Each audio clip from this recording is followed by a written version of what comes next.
Hello student, कल के भाग में हमने नाटक में नाटक इस पाठ की शुरुआत की थी और उसमें हमने देखा कि मंगल सक्सेना जी ने किस तरीके से इस कहानी के माध्यम से नाटक मंच पर जब हम लेकर आते हैं तो हमें किन किन समस्याओं का सामना करना पड़ता है ये बताया। और कहानी की शुरुआत में हमने देखा कि राकेश ने बड़ी मेहनत से एक नाटक बिठाया जो उसके मोहल्ले के लिए बहुत महत्वपूर्ण था। इस बार वह भाग नहीं ले पा रहा था क्योंकि फुटबॉल खेलते हुए उसके हाथों को चोट लगी थी और जिसकी वजह से वह भाग नहीं ले पा रहा था। उसके हाथ में पट्टी बंधी थी, इसलिए उसने क्या किया, अपने तीनों मित्रों को लेकर ये नाटक बिठाया जिसमें सोहन, मोहन और श्याम शामिल थे। तीनों की यहाँ पर उसके अभिनय पर उसे जरा भी विश्वास नहीं था, परंतु उसने उन पर इतनी मेहनत ली थी, इतना अच्छे तरीके से सब समझाया था। और कल के भाग में हमने देखा कि जब वह नाटक मंच पर उतरता है तब शुरू में तो सब कुछ अच्छा होता है, परंतु तीनों फिर से अपना बुद्धू पर कर जाते हैं और यहाँ पर वह भूल जाते हैं कि उनको नाटक करना है, नाटक के अभिनय के लिए जो संवाद दिए हैं वो बोलना है, न कि अपने संवाद यहाँ पर बोलने हैं। साथ ही साथ वह बहुत सारी गड़बड़ियाँ कर देते हैं, अपने संवाद भूल जाते हैं और इस तरीके से नाटक के बीच में ही ये सारी गड़बड़ियाँ होने से राकेश काफ़ी परेशान हो जाता है और उसे रोना भी आता है, गुस्सा भी आता है, क्योंकि उसकी मेहनत और इज्जत दोनों यहाँ पर मिट्टी में मिल रही थी। आज हम देखते हैं इस पाठ का अगला हिस्सा। पाठ्य पुस्तक साथ में रखिएगा तो और भी अच्छे से आपको समझेगा। अब सब ये सोच रहे थे कि अब क्या होगा। राकेश भी सोच रहा था कि ये तीनों तो गड़बड़ी पर गड़बड़ी किए जा रहे हैं, पर अब क्या। वह बार बार दोनों हथेलियों को मसल रहा था, क्योंकि जब हम परेशान होते हैं तो हम हमेशा कुछ न कुछ चीजें या पटक देते हैं, फेंक देते हैं या अपना गुस्सा दिखा देते हैं। तो यह अपने दोनों हथेलियों को मसल रहा था और कोई तरकीब सोच रहा था कि आखिर अब आगे क्या किया जाए कि जिससे ये बिगड़ा हुआ नाटक फिर से ठीक हो जाए। इधर मंच पर तीनों में जोर जोर से तू मैं हो रही थी। चित्रकार महोदय हाथ में ऊंचे पकड़े आंखें नचा नचा कर मटक मटक कर बोल रहे थे। अब इधर नाटक बिगड़ रहा है और इन तीनों को अभी भी ये समझ में नहीं आ रहा था कि उनकी इस नासमझी की वजह से नाटक बिगड़ रहा है। बस वो तो अपने ही संवाद, अपने मन के संवाद, नाटक के संवाद छोड़कर अपने मन के संवाद यहाँ पर बोलने पर लगे हुए हैं। और उधर चित्रकार महोदय वो कहते हैं कि अरे चमगादड़, तुझे क्या खाक शायरी करना आता है? जबरदस्ती ही तुझे यह पाठ दे दिया है, तूने सारा गड़बड़ कर दिया। अब एक दूसरे पर आरोप प्रत्यारोप वह कर रहे हैं। मुझे चमगादड़ कहता है? अरे आलू बुखारे, शायरी तो मेरी बातों से टपकती है। तूने कभी टूथब्रश के अलावा कोई ब्रश उठाया है?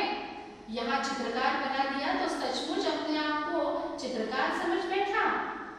और उनकी सारी बातें सुनकर दर्शक लोटपोट होकर हंसने लगे। लोटपोट होकर हंसना यानी पेट पकड़ पकड़ कर हंसना या बहुत ज्यादा हंसना। ऐसे में संगीतकार महोदय कभी उन दोनों को लड़ते कलाकारों को और हाथ नाचते कभी दर्शकों को देख रहा था। तभी राकेश मंच पर पहुंच गया। सब चुप हो गए, सब पका गए, अर्थात आश्चर्यचकित हो गए कि अरे ये क्या, राकेश यहाँ कैसे चला आया? क्योंकि इस नाटक में राकेश का तो कोई रोल ही नहीं, कोई भूमिका ही नहीं, और ये कैसे आ गया? और तीनों चुप हो गए।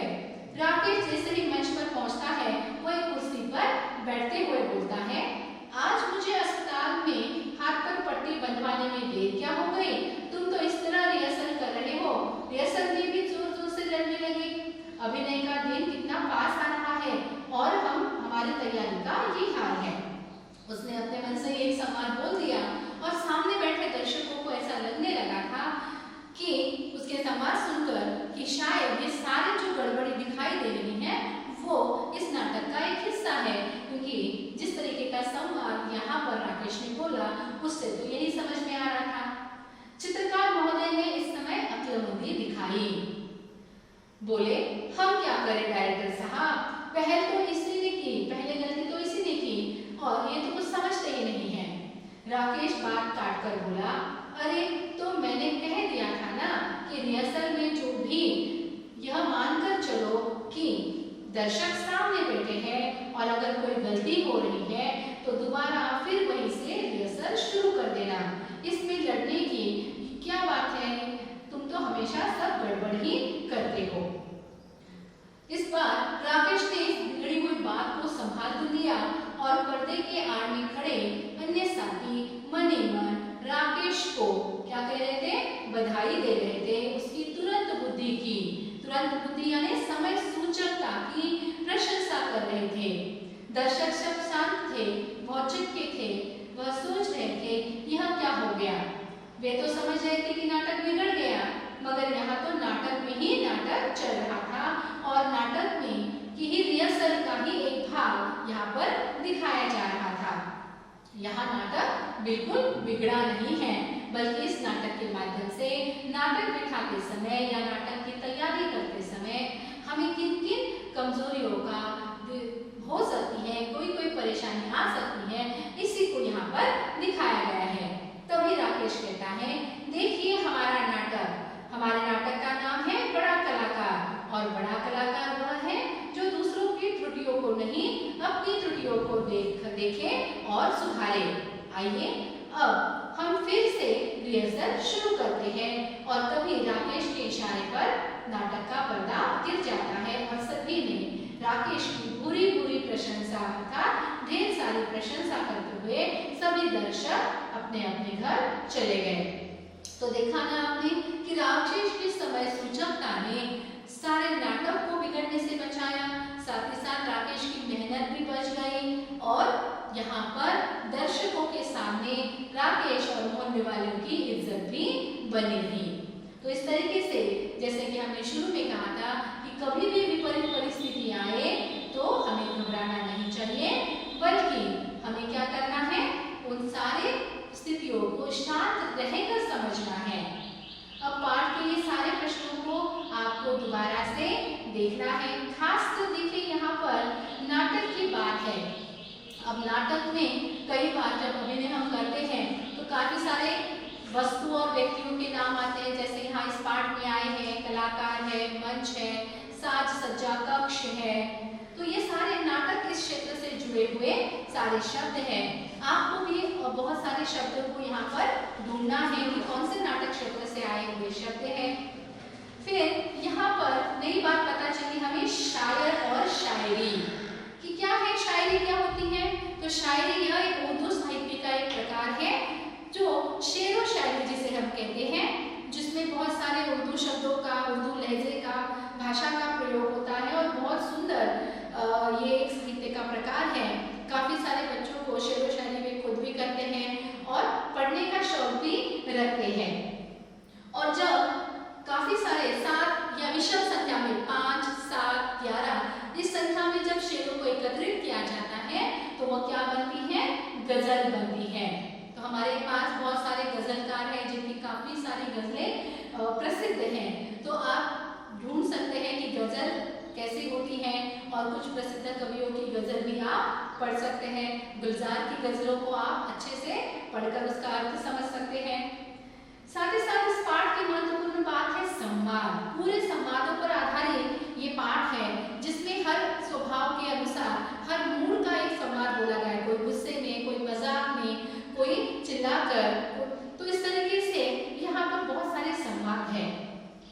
मैं चाहूंगी कि आप उन संवादों को अच्छे तरीके से बोलने का प्रयास करें, उसका अभ्यास करें और समझें कि जब हम नाटक में कभी भाग लेने का मौका मिले तो किस तरीके से चेहरे के हाव भाव के साथ हमें उन संवादों को बोलना है। संवाद जिस मूड का है, जिस भाव का है, उसी प्रकार के भाव हमारे चेहरे पर होने चाहिए। तो उसी तरह से आपको बोलना है। जैसे यहाँ इस चित्र में दोनों लड़कियां किस तरीके से बातचीत कर रही हैं, तो जो भी जिसमें उन्होंने हाथों की इशारे कर रहे हैं, चेहरे के भाव हैं, आंखें हैं, इन सब के माध्यम का उपयोग संवाद बोलते समय किया जाता है।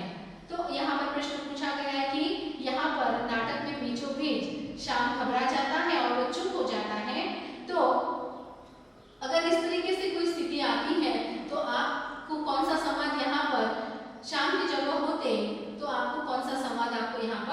बोलना है। तो यहाँ पर भी कुछ प्रश्न दिए गए हैं जिसको नाटक के आधार पर, पाठ के आधार पर आपको लिखना है कि अगर ऐसा होता तो क्यों, ये किस तरह के प्रश्न पूछे गए हैं। साथ ही साथ अभिनय, नाटक विधा ये पूरी तरह से अभिनय पर आधारित होती है। तो ये संवाद, जैसे मैंने पहले कहा कि संवाद के माध्यम से हम अभिनय को दर्शाते हैं। फिर शब्दों का फेर, क्या कोई संवादों को हम शब्दों को उलट पुलट करके बदल कर उस संवाद को लिख सकते हैं। तो यहाँ पर भी आपको इस प्रश्न को भी ध्यान से देखना है। तो इस तरीके से आपको पूरे पाठ का फिर से एक बार पुनरावलोकन करना है। आशा करती हूँ कि यहाँ पर आप बहुत अच्छी तरीके से इस पाठ को समझ चुके होंगे और साथ ही साथ इस पाठ के सारे प्रश्नों को दोबारा से एक नई दृष्टि के साथ इसको समझना होगा। न केवल प्रश्न के लिए बल्कि ये पाठ, ये कहानी हमें क्या सीख देती है, क्या समझा रही है, ये भी देखना है और तभी हमारे इस पाठ का उद्देश्य पूरा होगा। आगे एक नए पाठ के साथ हम दोबारा हाजिर